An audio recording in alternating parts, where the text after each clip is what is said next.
بسم اللہ والصلاۃ والسلام علی رسول اللہ. السلام علیکم ورحمۃ اللہ وبرکاتہ.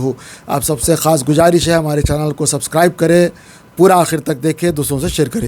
بعد ذالک زنیم والی آیات مسلسل 10 آیات نبی پاک علیہ الصلوۃ والسلام پر جب نازل ہوئی، اس وقت جمعہ کا دن تھا. آقا علیہ السلام منبر رسول پر کھڑے ہوئے تھے، اور جب آپ پر یہ آیات کا نزول ہوا، حضور نے جب اس کو بیان کیا تو آپ کی صف میں مغیرہ نام کا ایک منافق بیٹھا ہوا تھا.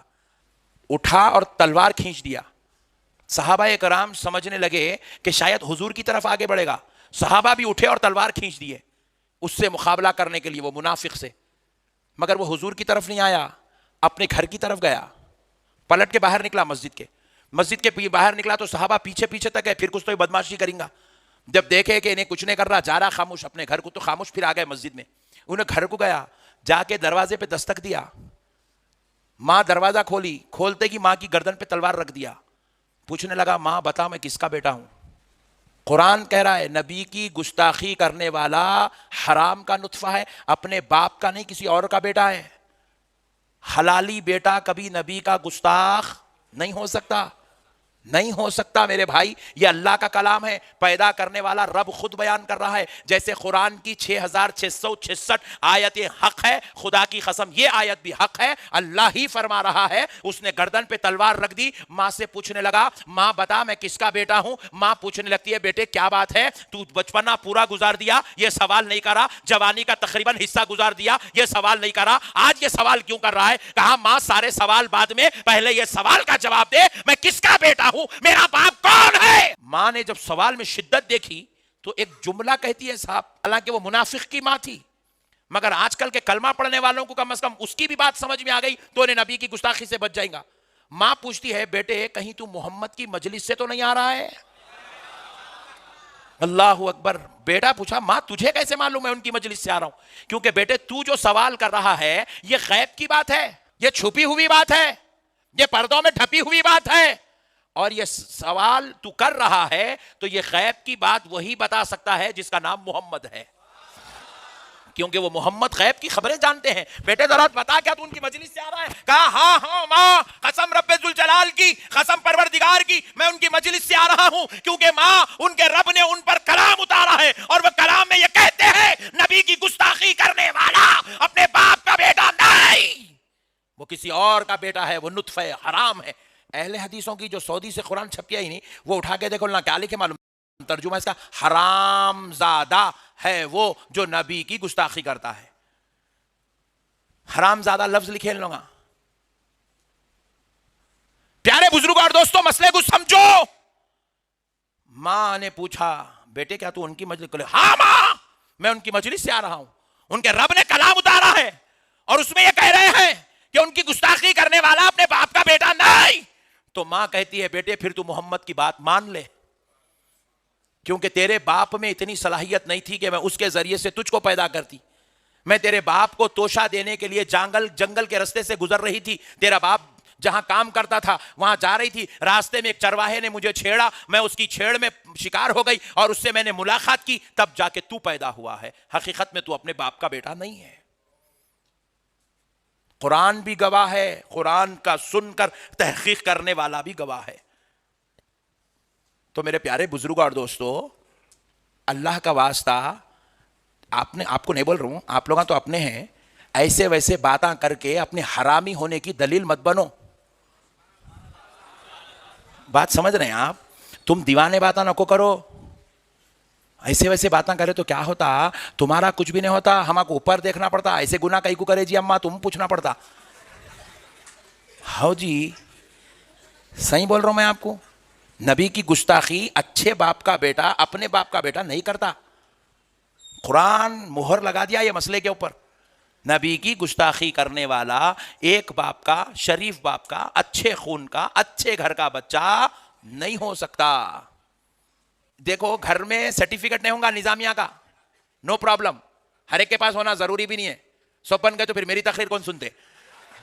سمجھ رہے ہیں بات؟ گھر میں جامع نظامیہ کا سرٹیفکیٹ ہونا ضروری نہیں ہے، رگوں میں حلالی خون ہونا ضروری ہے.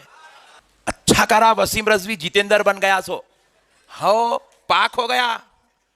اسلام مسلمانوں کا حلقہ پاک ہو گیا. کیونکہ یہ گندے کیڑے رہے تو کیا ہوتا, اس کو دیکھ کے اور ایک چلغے دیکھ انہیں بتا انہیں اتنا بولا تو اپن بھی بول سکتے, اتنی فیم مل رہی اپن بھی بولتا تھا انہیں. دوسرے اور ہے خطرناک مارکیٹ میں بیٹھے ہوئے اس کے جیسے, انہیں ایک ظاہر ہوگا ابھی استین کے سانپاں بھوت ہے بغلوں میں چھپے ہوئے. میری بات سمجھو آپ, اچھا وہاں انہیں نکل گیا سو دوسرے کی ہمت ٹوٹ گئی, اماں زیادہ بولے تو اپن بھی چلے جانا پڑتا, انہیں جتیندر بن گیا اپنے کو دھرمیندر بن جانا پڑتا بولتا انہیں. بات سمجھ میں آئی؟ اسی لیے اللہ کا شکر ہے اللہ تعالیٰ یہ کیڑے کو نکال دیا. تو یہ کیڑے کو نکالا تو کم سے کم یہ کچپندے جو ہے چلغوزے یہ تو خاموش رہتے, کم سے کم میرے نبی کی گستاخی نہیں کرتے, میرے نبی کی گستاخی نہیں کرتے. اللہ اکبر. میرے پیارے بزرگ اور دوستو, حضور پاک صلی اللہ تعالی علیہ وسلم سے پیار کرو. آقا ہماری جان ہے, آقا ہماری جان ہے, حضور ہمارا ایمان ہے, حضور ہمارا ایمان ہے میرے بھائی, ایمان ہے حضور ہمارا. تو پیارے بزرگ اور دوستو کیسا پیار کرو, بس ایک بات سناتا ہوں, بات پوری سمجھ میں آ جائے گی. حضور سے پیار کیسا کرنا. حضرت زبیر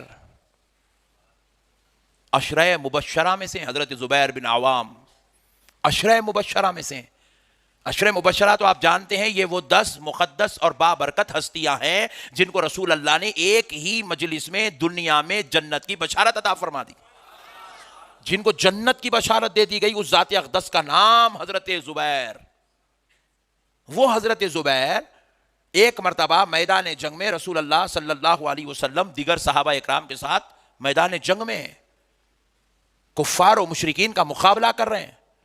دوران مقابلہ ہوا کیا, کفار کی طرف سے مقابلہ کرتے کرتے کرتے کرتے جنگ چلتے چلتے چلتے چلتے چلتے ایک وقت ایسا آیا کہ حضرت زبیر کے سامنے کفار کی طرف سے ان کے والد آ گئے. وہ ابھی اسلام نہیں لائے تھے, مسلمان نہیں ہوئے تھے, والد آ گئے. تو حضرت زبیر جوان ہیں اور ان کے والد بوڑھے ہیں. اب جوان اور بوڑھے باپ اور بیٹے کا مقابلہ ہو رہا میدان جنگ میں. ایک طرف سے کفر ہے, دوسری طرف سے اسلام ہے, اسلام اور کفر کا مقابلہ ہو رہا.